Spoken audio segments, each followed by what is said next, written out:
أعوذ بالله من الشيطان الرجيم. بسم الله الرحمن الرحيم. إن الحمد لله نحمده ونستعينه ونستهديه ونستغفره ونعوذ بالله من شرور أنفسنا ومن سيئات أعمالنا. من يهده الله فلا مضل له ومن يضلله فلا هادي له. أشهد أن لا إله إلا الله وحده لا شريك له وأشهد أن محمدا عبده ورسوله. فإن أصدق الحديث كتاب الله وخير الهدى هدى محمد صلى الله عليه وسلم وشر الأمور محدثاتها وكل محدثة بدعة وكل بدعة ضلالة وكل ضلالة في النار. Muslimin muslimat rahmati Allah. Alhamdulillah, kita teruskan perbahasan berkenaan dengan kitab Fiqhul Qulub, penawar penyakit hati menurut Al-Quran dan Sunnah.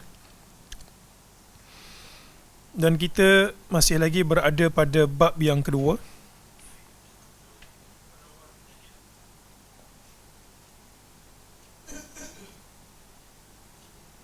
Bentuk-bentuk penyakit hati. Telah berlalu perbahasan berkenaan dengan syirik, merupakan salah satu perkara yang menyebabkan hati itu menjadi sakit. Kemudian dinyatakan riak, seterusnya takabur. Dan insyaAllah pada malam ini kita akan bermula dengan D, iaitu ujub. Muka surat 60. Penyakit ujub juga termasuk ke dalam penyakit hati dan tidak mengundang sebarang kemanfaatan dalam kehidupan seseorang. Dengan sebab penyakit tersebut, tentera Islam hampir menemui kekalahan dalam pusingan pertama Perang Hunain. Firman Allah Subhanahu wa taala, a'udzu billahi minasyaitonir rajim. Laqad nasarakumullahu fi mawatin katsiratin wa yawma Hunain idh a'jabatkum kathratukum falam tughni 'ankum syai'a wa dhaqat 'alaykumul ard bima rahabat thumma wallaytum mudbirin. Baik, penulis membawakan satu kisah dalam surah At-Taubah ayat yang ke-25 berkenaan dengan Perang Hunain. Perang Hunain ini berlaku pada tahun ke-8 Hijrah pada bulan Syawal. Lebih tepat lagi, ia berlaku sesudah Fathu Mekah. Fathu Mekah berlaku pada 8 Hijrah. Kemudian setelah Fathu Mekah, Perang Hunain berlaku. Hunain ini sebenarnya merupakan satu tempat, satu lembah yang terletak di antara Mekah dan juga Taif.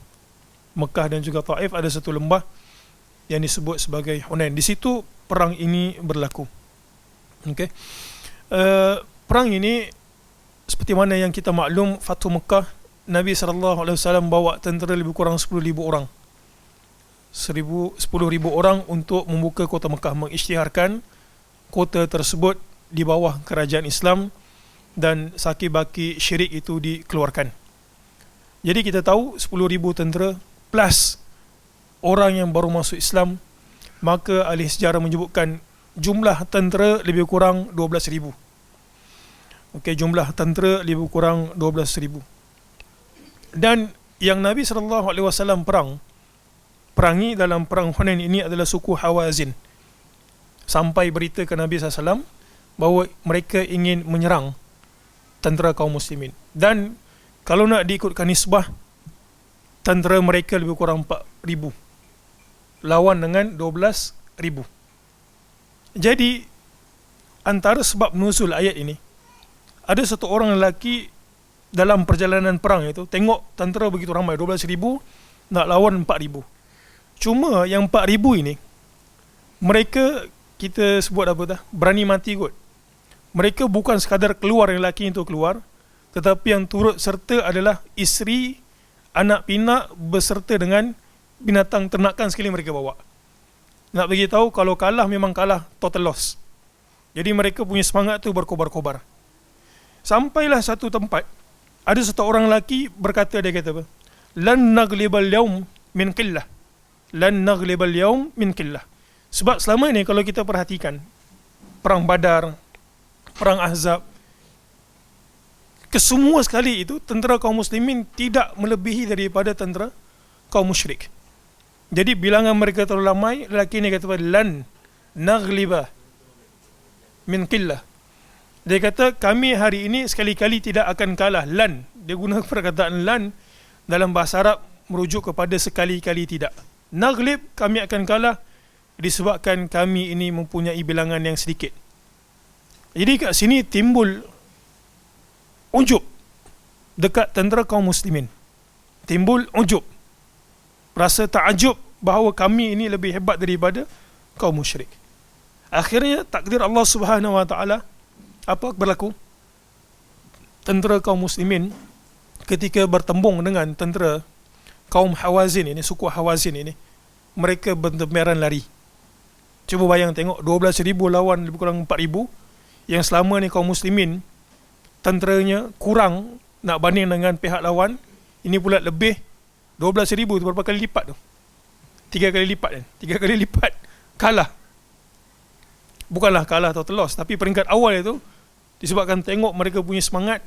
Bawa kambing semua, kambing pun dibawa, binatang ternak dibawa, anak isteri kata kalau kalah ni memang kalah terus.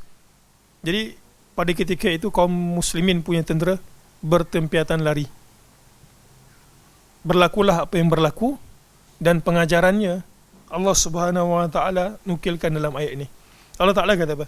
Laqad nasarakumullahu fi mawatin katsirah. Tengok bagaimana Allah Subhanahu wa taala buka ayat ini. Dia kata laqad nasarakumullah, sesungguhnya Allah Subhanahu wa taala telah pun memberikan kemenangan kepada kamu fi mawatin katsirah, pada banyak tempat. Banyak tempat kat sini merujuk kepada peperangan-peperangan yang berlaku. Selama ini semua menang. Kita tolak tepi yang apa, selepas Badar, perang Uhud. Ada yang kata kalah, ada yang kata 50-50, ada yang kata kita menang. Ala kulli hal, kesemua sekali pertempuran itu dimenangi oleh kaum muslimin. Allah Ta'ala kata apa? Laqad nasarakumullahu fi mawatin katsirah. Allah Subhanahu wa taala telah pun memberikan kemenangan yang banyak kepada kamu. Wa yauma Hunain, tapi pada perang Hunain ini, id a'jabatkum kathratukum, kamu merasa takjub. Ini perkataan ujub ini. Kamu merasa takjub disebabkan bilangan kamu yang ramai. Falam tughni ankum syai'a, dan bilangan yang ramai itu Allah Ta'ala bagi tahu tidaklah mengayakan kamu, tidaklah memberikan manfaat sedikit pun kepada kamu. Dan pada hari itu, kenapa mereka bertembaran lari? Wa dhaqat alaikumul ard, dan bumi itu terasa sempit. Pengajarannya apa? Allah Subhanahu wa taala ingin memberikan takdib, memberikan pengajaran, memberikan adab kepada kaum muslimin. Memang mereka itu berjuang di atas jalan Allah Ta'ala. Pun begitu, disebabkan perasaan ujub, Allah Subhanahu wa taala memberikan takdir untuk peringkat pertama peperangan tersebut, seolah-olah kaum muslimin kalah disebabkan mereka bertempiaran lari. Bima rahbat thumma wallaitum mudbirin. Bahkan Allah Ta'ala bagi tahu ini tahkir, ini menunjukkan apa? Kehinaan. Bahkan kamu thumma wallaitum, kemudian kamu berpaling, mudbirin, berpaling lari. Muslimin muslimat yang dirahmati Allah sekalian, ayat Al-Quran ini memberikan pengajaran kepada kita. Satunya, bilangan yang ramai. Kita dalam perjuangan ini bilangan yang ramai, tetapi kalaulah dalam perjuangan itu ada orang-orang yang jiwanya tidak bersih, Allah Subhanahu wa taala akan memberikan iqab, memberikan takdib.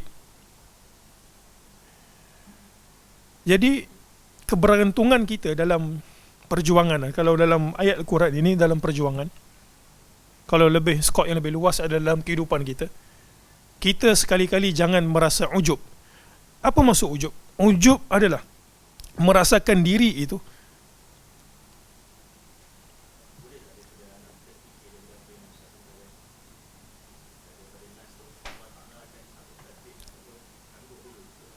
takdib, berikan pengajaran.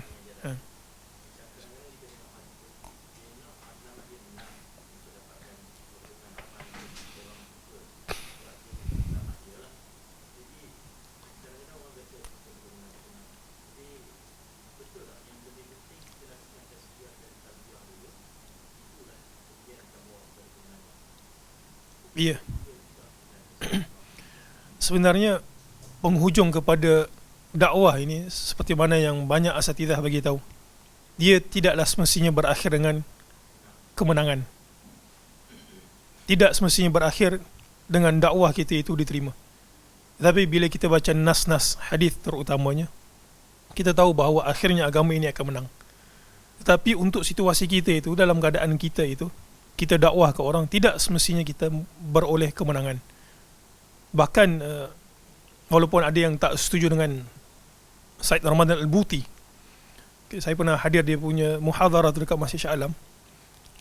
Perkataan dia sebut betul, sebab dia tulis buku fiqh sirah tu kan, sejarah antara yang dijadikan silibus kat universiti. Kita datang, dia kata apa, Nabi SAW kalau nak sebut tentang politik, pergi ke Madinah itu atas perintah Allah Ta'ala.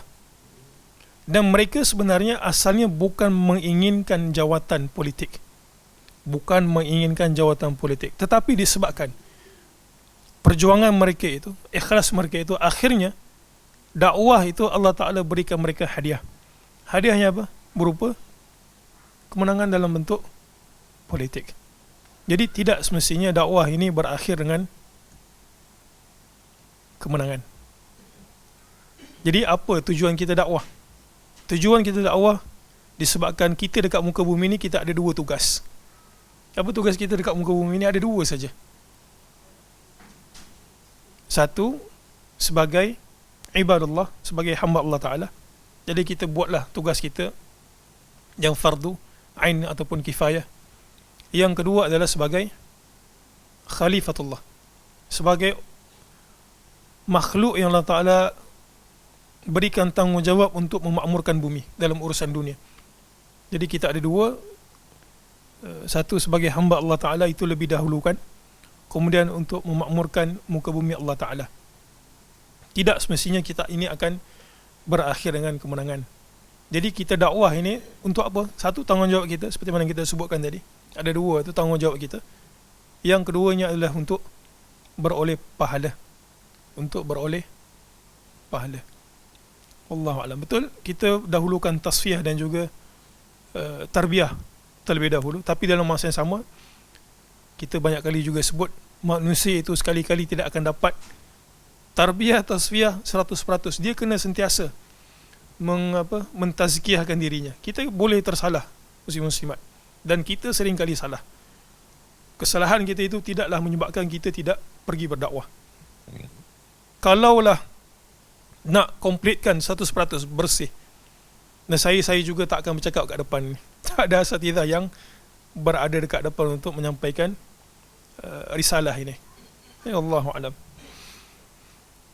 Jadi ujub itu, muslimin muslimat sekalian, adalah zahun nafs bin nafs. Dia berasa, kita panggil apa tak, fakhar, merasa bangga diri, sehingga kan dia melupakan bahawa nikmat selama ini. So pasal orang ujub ni biasa kenapa? Dia kata akulah paling hebat, akulah paling pantas, akulah paling cerdik, akulah paling cantik. Itu maksudnya fakhar. Dia rasa bangga diri, zahu bin nafs, rasa teruja dengan diri dia sendiri, sehingga dia melupakan pemberi nikmat. Pemberi nikmat. Dalam kes ini, dalam perang ini, mereka lupa.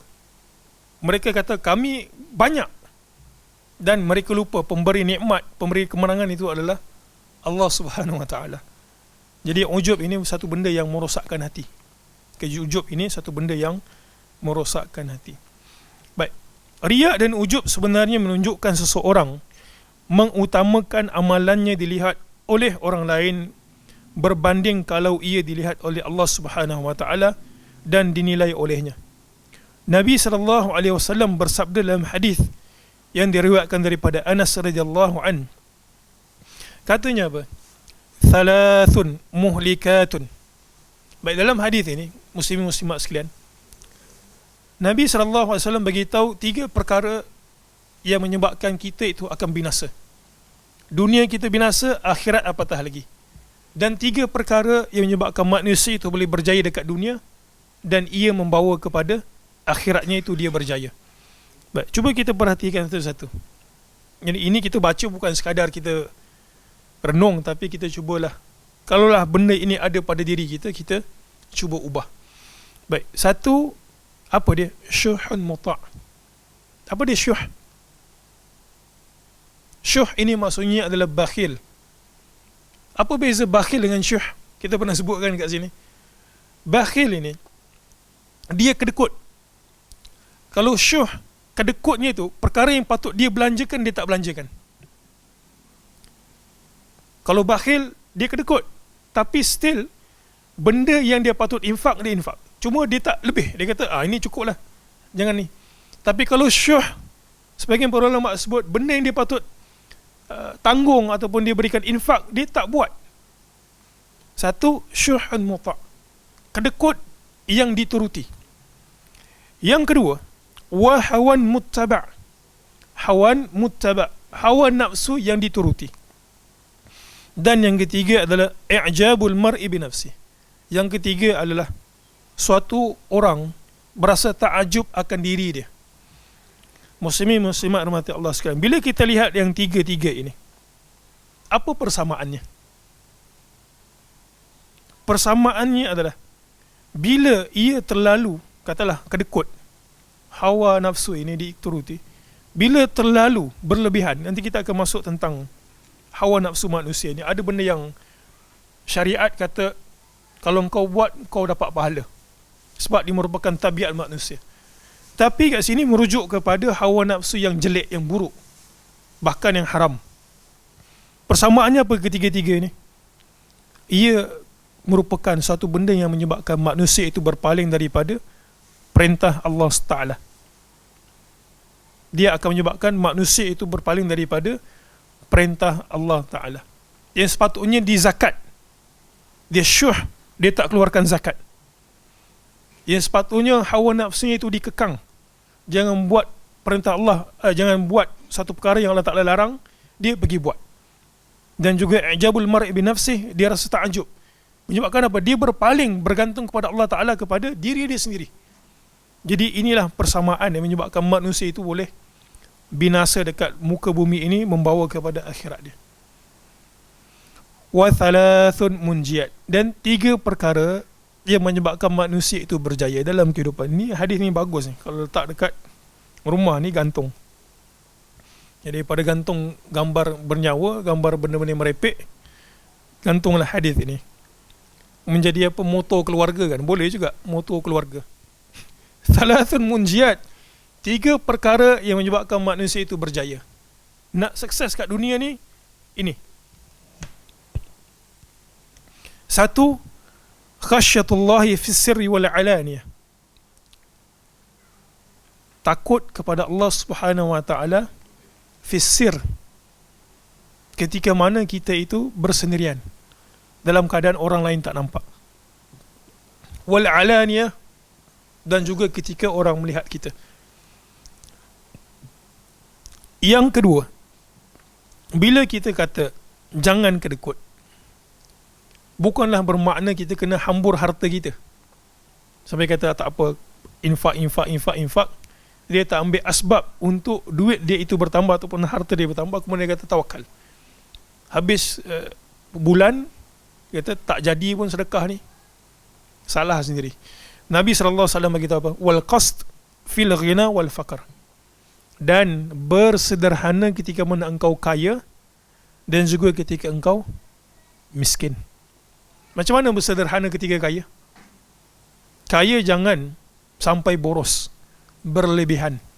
Benda yang tak sepatutnya dibeli. Betapa ramai orang yang kaya jadi miskin. Ada orang ketagihan tu, ketagihan gadget kan. Lepas iPhone 13, 14, 15, tiap-tiap tahun kita pun hairan macam mana dia boleh seperti itu. Nabi SAW kata wal qasd fil ghina, ketika engkau kaya engkau bersederhana. Jangan beli benda yang tak perlu, engkau pergi beli. Dia kata alah tak apa, aku kaya. Tak, kena ingat juga engkau boleh Allah Ta'ala uji untuk jatuh miskin. Kemudian wal faqr, dan engkau bersederhana bila engkau dalam keadaan fakir. Macam mana bersederhana tu? Tak ada duit sangat, tapi janganlah sampai benda yang kau patut infak engkau tak infak. Keluarga terutamanya, anak pinak, isteri, dan juga zakat. Kecualilah kalau dia terkeluar daripada golongan yang diwajibkan untuk berzakat. Baik, dan yang ketiga, wa kalimatul haq fir ridha wal ghadab, dan mengeluarkan perkataan yang benar ketika engkau redha dan juga ketika engkau al-ghadab. Mungkin kita perhatikan di antara redha dan juga ghadab ini, mana satu keadaan kita susah untuk berkata dengan perkataan yang hak, ketika kita dalam keadaan redha ataupun dalam keadaan kita marah? Dalam keadaan marah. Apa jadi kalau kita redha, kita keluar perkataan itu? Biasanya orang akan menambur janji kan. Pilihan raya ni kan, semua tabur gitu, tabur. Kalimatul haq fir ridha. Dan juga ketika marah juga kena keluarkan perkataan yang hak. Jangan sampai cerca, jangan sampai memaki. Dan juga bila kita sebut al-ghadab ini, dia termasuk dengan ada sebahagian golongan yang mungkin kita tak setuju dengan dia. Mungkin disebabkan apa, perbezaan kita tu dengan dia punya manhaj. Kalau dia berkata benar, kita kata apa? Dia benar. Jangan pula sampai kita kata, oh dia tu berbeza dengan aku. Dia sebenarnya dalam dunia ni ada satu makhluk aja yang kita patut benci sampai hujung hayat. Apa dia? Syaitan. Sebab orang dan juga manusia ni boleh berubah. Dan dulunya kita sebut apa? Mengikut sunnah gitu kan. Boleh berubah daripada berpaling dengan sunnah. Yang dulunya kita benci, kata engkau ni pelaku sekian, pelaku maksiat, pelaku ini, akhirnya dia berubah. Itu sebab saya teringat ada satu perkataan Umar bin Khattab radhiyallahu an. Katanya, boleh jadi satu orang pelaku maksiat, dia keluar menuntut ilmu. Akhirnya bila dia keluar menuntut ilmu, Allah Ta'ala berikan dia kesedaran dan dia bertaubat daripada melakukan perkara-perkara mungkar ataupun perkara-perkara maksiat. Jadi manusia itu boleh berubah. Kalau kita marah kita itu sepatutnya dalam keadaan al-qasad. Tak tahulah muslim-muslimat ada tak pengalaman marah dengan satu orang, tiba-tiba marah, maksudnya marah gaduh. Tiba-tiba kawan tu berubah jadi bagus. Pernah ada pengalaman tu? Tak ada pengalaman tu? Kita marah kat dia, kau buat begini, tiba-tiba dia jadi bagus. Katalah semanhaj dengan kita pula, ikut sunnah. Agaknya tak terkenang kita kalau kita jumpa dia tu, peristiwa yang kita pernah cerita dia. Jadi kesimpulannya apa? Kita marah berpada-pada. Kita sebagai orang yang kita sebut ikut sunnah ini kan, kita sentiasa kalau boleh sentiasa mengeluarkan perkataan-perkataan yang hak, hatta walaupun kelompok yang memusuhi kita. Allahu a'lam.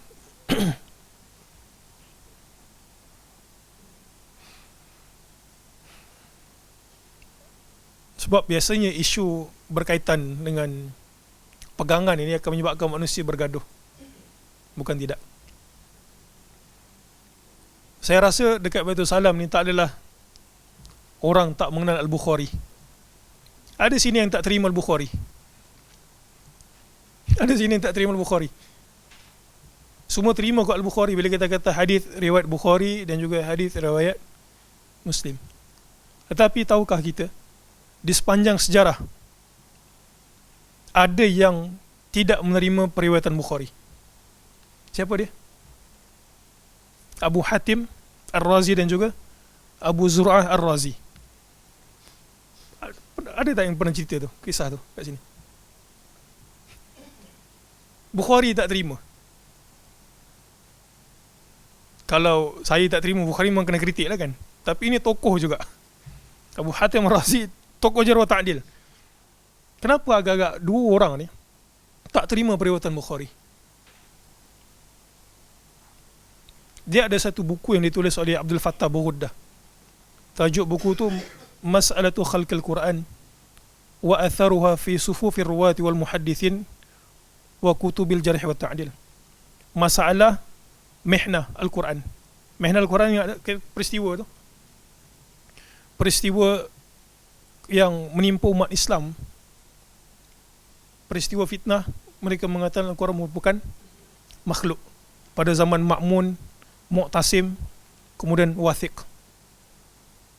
Dan di antara yang tegar mengatakan bahawa Al-Quran bukan makhluk adalah Imam Ahmad. Sehingga kan para ulama menyebutkan umat Islam diselamatkan oleh dua orang syekh ataupun dua orang tokoh ini. Apa dia? Abu Bakar dan juga Ahmad bin Hanbal.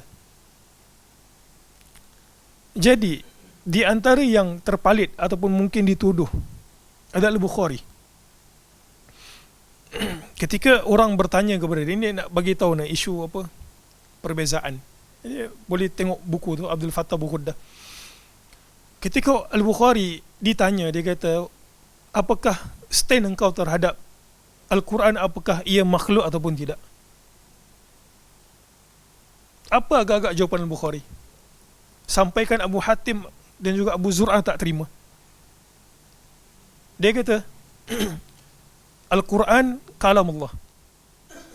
Al-Quran kalam Allah. Ghair makhluk, bukan makhluk. Tetapi yang aku sebut, yang ditulis, itu merupakan makhluk. Sedangkan Imam Ahmad berpendapat kesemuanya adalah kalam Allah yang tidak boleh dinisbahkan kepada makhluk. Berbeza itu, akhirnya periwayatan Bukhari itu tidak diterima. Dan berlakulah apa yang berlaku. Ini nak bagi tahu, isu pegangan ini menyebabkan dua yang bersaudara. Itu sebab Abdul Fattah Bukhuddah tulis dalam buku tu, dan kesannya terhadap sufufi ruwat, barisan perawi hadis dan juga al-muhaddithin, menyebabkan ya, berlakulah apa yang berlaku. Jadi kita nak sebut isu pegangan ini akan menyebabkan dua orang bersaudara boleh berpecah, dua orang karib boleh menjadi musuh. Baik, berikutnya. Jadi itu ujub, berasa ta'ajub akan diri sendiri menyebabkan hati menjadi kotor. Berikutnya adalah malu kepada manusia. Muslimin muslimat rahmati Allah sekalian, sifat ataupun atribut ataupun akhlak kita ini ada dua kategori. Satu kategori ghair muktasab. Satu kategori adalah Allah Ta'ala memang menjadikan dia fitrah kejadian itu seperti itu. Ada tak kawan-kawan kita ni yang malu, segan? Nak makan pun segan, nak pergi toilet pun segan. Ada tak seperti itu? Ada. Ada pula yang jenis outspoken. Tak malu gitu ke depan. Dalam bahasa kita introvert, extrovert gitulah lebih kurangnya. Jadi dia memang, para ulama akui ada yang seperti itu. Memang jibiliyah, keadaan diri dia memang seperti itu Allah Ta'ala ciptakan. Dan ada satu lagi, al-muktasab, yang diperolehi. Dan ini kita semua ada pilihan untuk buat. Daripada mana kita boleh dapat sifat itu? Katalah kita dulu tak malu, tiba-tiba kita nak trend supaya kita ini jadi malu, boleh tak? Boleh. Kita ni dulu orangnya pemarah, baran kan. Kena horn sikit, dia horn sekali, kita horn 10 kali. Boleh tak kita jadi sifat penenang? Boleh. Ini disebabkan kesedaran kita. Kesedaran kita terhadap suatu perkara. Dan ia hanya boleh diperolehi melalui jalan ilmu. Ada orang dalam perjuangan ini kan, dalam apa sajalah, dia dibina atas dua dasar. Ada yang dibina atas dasar semangat dan juga dibina atas dasar kesedaran. Kalau nak dibandingkan di antara semangat dan juga kesedaran, kan dulu kan kita pun, bukan kita lah, ada yang turun ke jalan raya, kata perjuangan kita gini, kita nak membetulkan dan sebagainya. Kalaulah dia dibina atas dasar kesedaran, maka ia akan kekal. Kalau dibina atas dasar semangat, semangat itu akan hilang. Jadi begitu juga malu. Malu ada yang memang jibiliyah, memang sifat natural yang Allah Ta'ala berikan dia, pemalu. Dan juga ada yang bentuknya muktasab, boleh dilatih disebabkan kesedaran. Dan kita bagi tahu, kesedaran hanya boleh diperoleh melalui jalan ilmu. Hanya boleh diperoleh melalui jalan ilmu. Dia pergi mengaji, dia kata benda ni salah.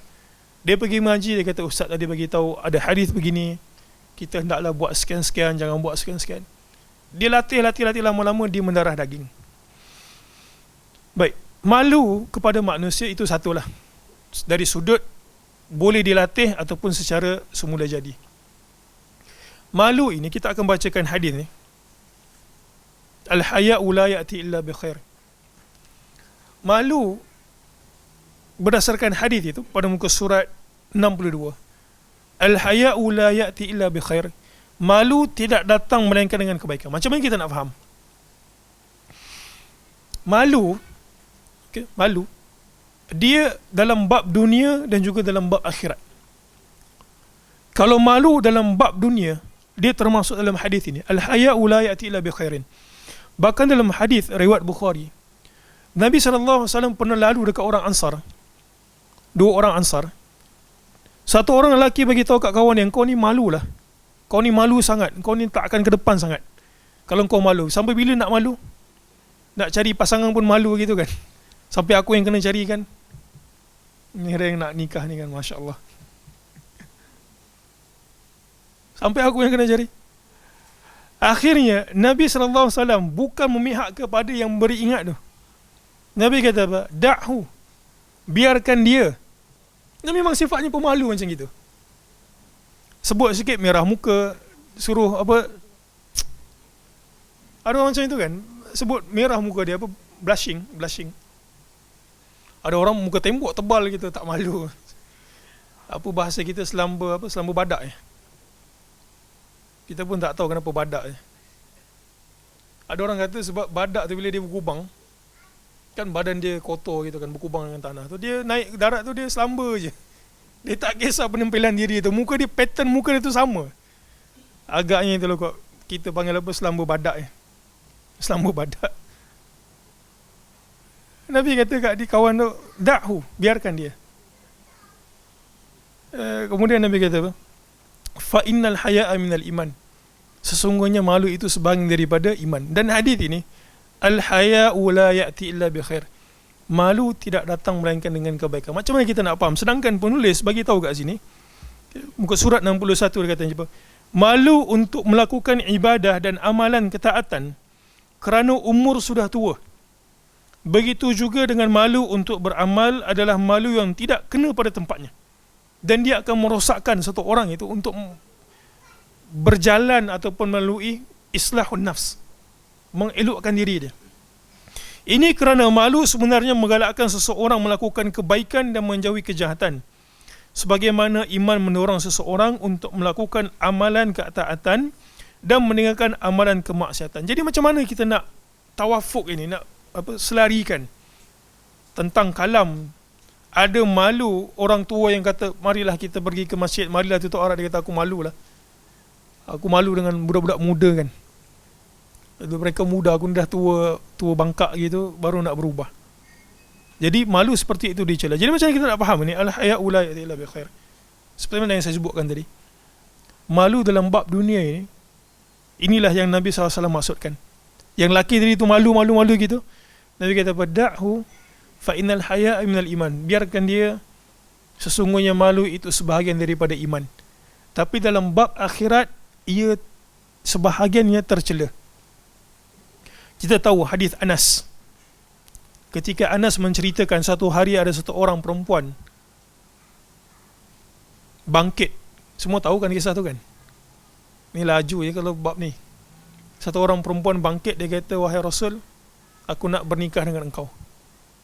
Nabi SAW pula yang malu kan. Nabi tengok gitu, Nabi tunduk.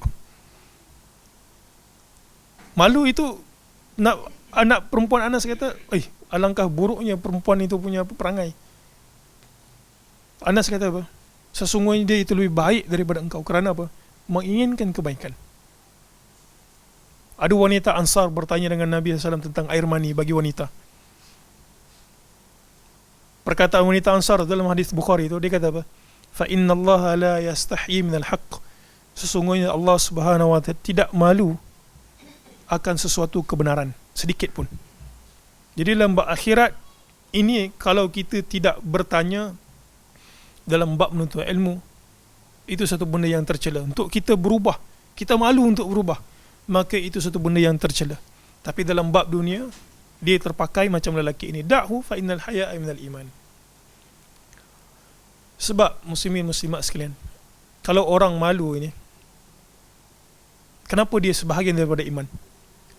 Contohnya lah, satu orang bekerja. Macam mana kita bekerja? Semua sini ada yang kerja pejabat, ada yang kerja sendiri. Kerja sendiri mungkin tak terpakai lah kan. Tapi yang kerja pejabat ini, kalau pekerja itu satu orang yang malu, nescaya dia tidak akan culas dalam pekerjaannya. Dia tidak akan menggunakan peralatan yang tak patut digunakan untuk dia gunakan, dia pergi pakai. Ada orang masuk ke sekolah gitu, dia malas masuk bilik darjah. Ada saya nampak lah, tempat saya dululah. Dia pergi tidur. Saya kata, ini bukan ada kelas ini student tengah tunggu. Dia kata tak apalah, biar kejap mereka masuk kelas dulu. Sedangkan dah 10 minit, 15 minit. Itu tak bertanggungjawab. Kalau orang itu ada malu depan Allah Ta'ala, dia tak akan buat perbuatan tersebut. Dan dulu kan, ada berita ataupun kisah yang dipaparkan dekat media, bagaimana sebahagian institusi kerajaan, dia pergi tamprint ataupun punch card pukul 8. Punch card tu bukan masuk ke pejabat. Punch card ataupun tamprint tu masuk, kemudian U-turn, pergi sarapan. Masuk bila? Pukul 9, pukul 10. Saya juga ada pengalaman itu. Kita call ke banyak kali kan, nak adalah urusan. Call, kenapa tak angkat? Dulu lah, tak tahulah sekarang berubah, tapi nampak macam ada juga. Kan itu kalau orang itu betul-betul malu kepada Allah Ta'ala, dia malu rezeki dia dapat tu benda yang haram, tak halal, dia tak akan buat benda tersebut. Orang tak ada malu. Jadi malu dalam bab itu dipuji, tapi malu dalam bab akhirat, umpamanya bertanya dalam majlis ilmu itu, sebab Mujahid kita sebutkan, la yata'allam al-ilma, satu orang itu tidak akan mempelajari ilmu, melainkan la yata'allam al-ilma, satu orang itu tidak mempelajari ilmu, dua golongan, satu mustahil dan juga wala mustakbir, orang yang pemalu dan juga orang yang takabur.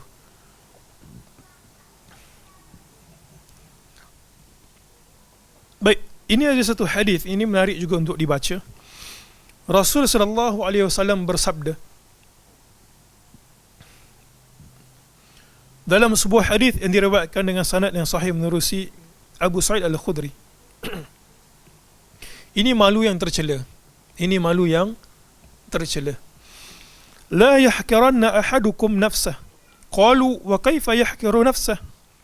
Qal an yara amran lillahi fihi maqalun fala yaqulu bih. Fayalqa Allah tabaraka wa ta'ala wa qad adha'a dhalik. Fayaqul ma mana'ak? Fayaqul khashyatun nasi. Fayaqul fa iyaya kunta ahaqqa an takhsha. Baik, Nabi SAW beritahu, la yahkiranna ahadukum nafsah. Janganlah sekali-kali di kalangan kamu ini yahkiranna. Yahkiran bermaksud menghinakan diri. Janganlah kamu sekali-kali merasa rendah, menghinakan diri. Sahabat tak faham pernyataan Nabi itu. Sahabat bertanya, wa kaifa yahkiru nafsa, wahai Rasul, ada ke orang nak mempermalukan diri dia sendiri, merendahkan diri dia sendiri? Nabi SAW betulkan macam mana satu orang Muslim merendahkan ataupun mempermalukan diri dia sendiri. Nabi kata apa? Ay yara amran lillahi fih. Dia kata dia lihat satu perkara, maqal yang patut dia tegur kerana Allah Ta'ala. Benda mungkar, dia tengok depan dia tu benda mungkar. Dia kata benda ni salah lah, benda ni tak patut kan. Fala yaqulu bih, dan dia tak sebutkan. Patut dia kata jangan buat adik, jangan merokok kat sini, jangan couple kat sini, jangan khalwat kat sini. Dia buat senyap. akhirnya orang seperti ini Allah Ta'ala akan tanya dekat akhirat. Jadi ini penting, kita yang ada kesedaran, bukan saya saja yang menulis kan. Muslim-muslimat yang ada kesedaran kat sini semua boleh menulis.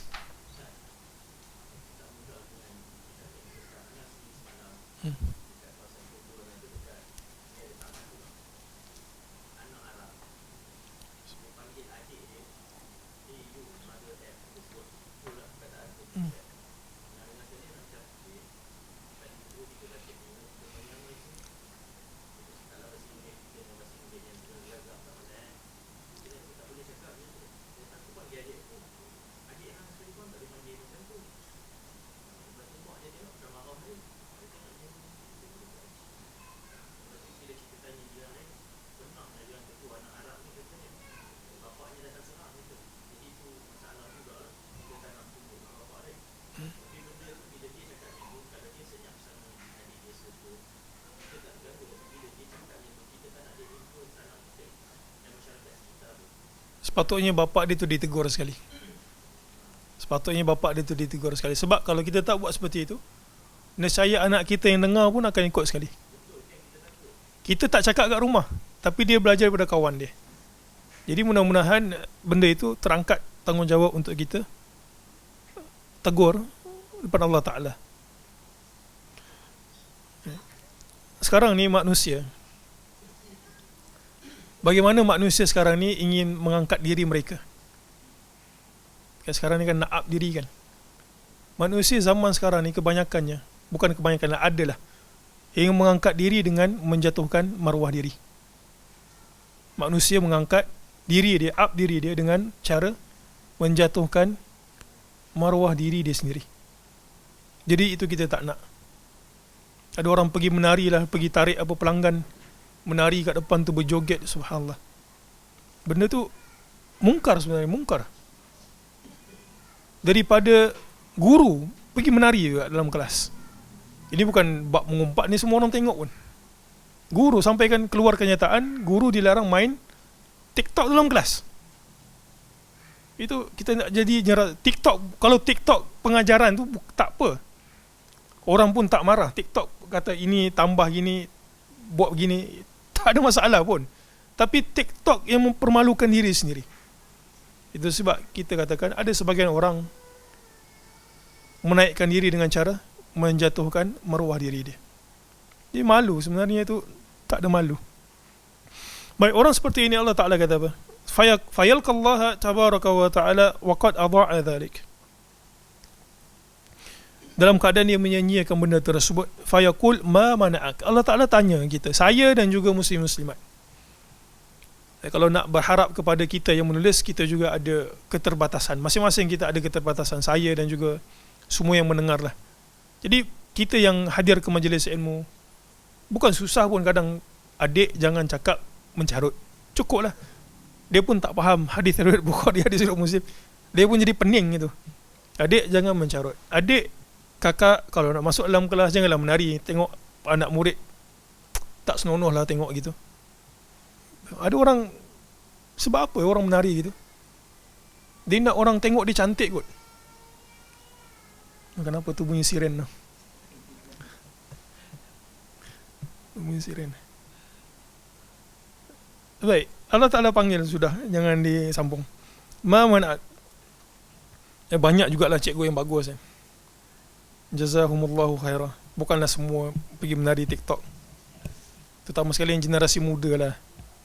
Kita harap mereka itu baik. Ada pepatah sebutkan, ikan rosak melalui kepala. Nak tengok ikan tu rosak, kepala dia rosak, seluruh badan tu rosak lah. Jadi kalau kita ni orang-orang tua kita, kalau kita dalam masyarakat, pemimpin kita, kalau dalam sekolah, cikgu-cikgu kan. Saya pun cikgu juga kan.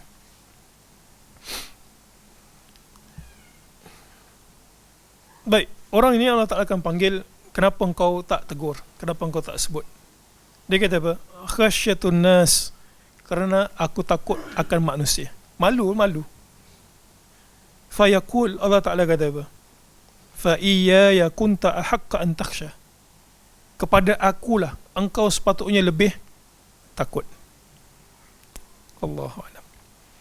Baik, yang berikutnya, yang terakhir, F, mengikut hawa nafsu. Hawa nafsu, manusia semua ada hawa nafsu. Tak ada yang terkecuali. Itu sebab kita pernah sebut di antara pekerjaan yang paling sengsara sekali adalah pekerjaan yang bertentangan dengan fitrah. Dia kena berjaga malam, itu pertentangan fitrah tu. Kena apa, pergi berlayar kat lautan, tak balik, tak jumpa daratan berbulan-bulan. Fitrah manusia bukan seperti itu kan. Dia rasa penat. Jadi dalam bab hawa nafsu juga sama. Okey, dalam bab hawa nafsu juga sama. Islam melarang kepaderian. Betul lah istilah tu, kepaderian. Kerahiban. Kepaderian, rahib. Paderi. Sebab rahib pada agama-agama lain, mereka tidak bernikah, tidak berkahwin, tidak bergaul, tidak bermuamalat. Sehingga kan sampai kepada kita berita-berita yang rahib-rahib ini melakukan perkara songsang. Satu hari Nabi cerita tentang sedekah. Banyak Nabi cerita. Dan di penghujung hadis itu Nabi kata, wa fi bud'i ahadikum sedekah. Dan bila kamu, bud'i ni maksudnya apa ni kita nak sebut, air mani gitu kan. Air mani yang kamu letakkan dekat isteri kamu, maksudnya bergaul, ada sedekah padanya. Sahabat rasa terkejut, kata, kenapa orang bergaul dengan isteri sedekah? Kemudian Nabi kata dekat sahabat ini, ara'aitum law wada'aha fi haram akana alaihi fiha wizr. Nabi kata, kalau dia pergi letak benda tersebut, air maninya tu, dekat perempuan yang tidak halal, maksudnya dia pergi berzina, pergi cari pelacur dan sebagainya, bukankah dia dapat dosa? Kemudian Nabi kata, wa kadzalika idza wada'aha fi halal. Yang demikian itu, sekiranya dia meletakkan air mani itu pada benda yang halal, pastinya dengan niat. Dia bergaul dengan sini dengan niat. Kata, mudah-mudahan boleh pahala. Kana alaihi fiha ajr. Nabi kata apa?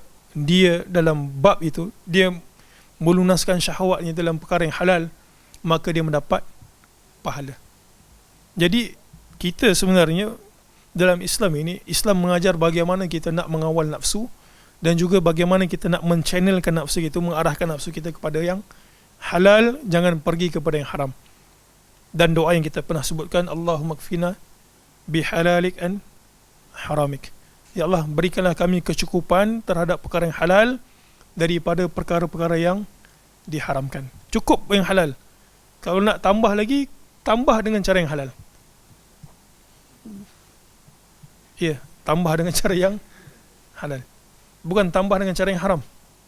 Tambah dengan cara yang halal. Halal kat sini, halal dari sudut syarak, halal dari sudut perundangan, dan juga sebab dalam bab rumah tangga ni dia ada perkara membaikkan hati kan. Jadi bincanglah dengan pasangan. Terus teranglah. Kata, saya nak kahwin lagi. Gitu.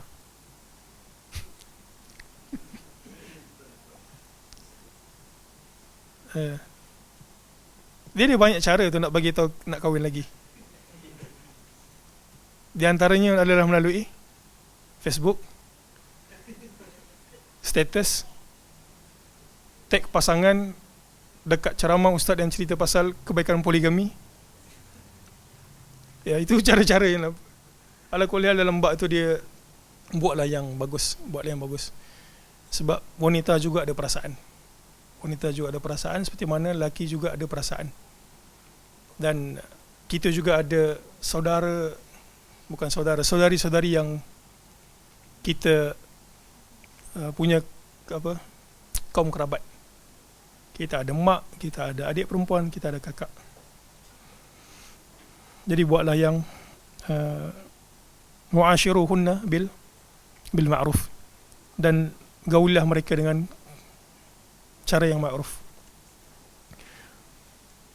Baik, Allah Subhanahu wa taala firman, wallahu yuridu an yatuba alaikum wa yuridu alladhina yattabi'una asy-syahawat an tamilu mailan 'azima. Allah Subhanahu wa taala berfirman, dan Allah hendak membersihkan kamu dari dosa dengan menerima taubat kamu. Sedang orang-orang yang fasik, yang menurut keinginan hawa nafsu yang diharamkan oleh Allah itu, hendak mendorong kamu supaya kamu menyeleweng dari kebenaran dengan penyelewengan yang besar bahayanya. Firman Allah ini dalam surah Maryam. Tengok bagaimana Allah Ta'ala mengaitkan syahwat ini dengan meninggalkan urusan agama. فَخَلَفَ مِنْ بَعْدِهِمْ خَلْفٌ أَضَاعُوا الصَّلَاةَ وَاتَّبَعُوا الشَّهَوَاتِ فَسَوْفَ يَلْقَوْنَ غَيًّا. Allah Ta'ala kata, فَخَلَفَ مِنْ بَعْدِهِمْ, kalau kamu ini tidak menurut perintah aku, buat perkara yang aku larang, Allah Ta'ala kata apa? فَخَلَفَ مِنْ بَعْدِهِمْ, kami akan gantikan sesudah mereka itu. أَضَاعُوا الصَّلَاةَ, kemudian mereka digantikan keturunan-keturunan mencuaikan sembahyang. وَاتَّبَعُوا الشَّهْوَاتِ, dan mereka itu mengikuti hawa nafsu. فَسَوْفَ يَلْقَوْنَ غَيًّا, غَيَّا ini maksudnya syarrah. Sebagian ulama tafsir kata, orang ini meninggalkan solat, mengikut hawa nafsu, fasawfa yalqawna ghayya, ghayya maksudnya syarrah, keburukan. Sebagian ulama tafsir kata, ghayya kat sini merujuk kepada neraka Jahannam, azab api neraka. Nak bagi tahu ibadah dengan urusan syahwat dia berkait rapat. Macam mana kaitannya tu? Orang yang menuruti syahwat dia, melayan syahwat dia melalui perkara-perkara yang tidak halal, perkara-perkara yang haram, yang tidak diridai Allah Ta'ala, maka ketika itu juga dia punya amalan itu makin lama makin berkurang. Itu sebab sebagian ulama salaf bagi tahu, bagaimana aku tahu dalam bab dosa lah ni, dia kata bagaimana aku tahu rumah tangga aku berantakan. Dia kata sebab bila aku semak semula aku ada melakukan kesalahan, dan bila aku meninggalkan benda tersebut, rumah tangga aku jadi bagus. Sebagian ulama salah bagi tahu seperti itu. Jadi syahwat yang dituruti, kalau turut, maka lama kelamaan dia punya hubungan tu terbalik. Lama kelamaan ibadah yang patut kita buat makin berkurang. Dia apa sahajalah pun. Kadang-kadang kita nak tengok, ini contoh sahajalah, ada majlis ilmu ataupun majlis zikir dan sebagainya, dalam masa yang sama ada kawan ngajak pergi benda apa, tengok bola. Taklah salah bagi tahu, taklah salah. Tapi manusia ni akan pilih salah satu. Dia tak boleh buat serentak gitu kan. Nak tengok bola ke nak pergi majlis ilmu, dia akan pilih gitu.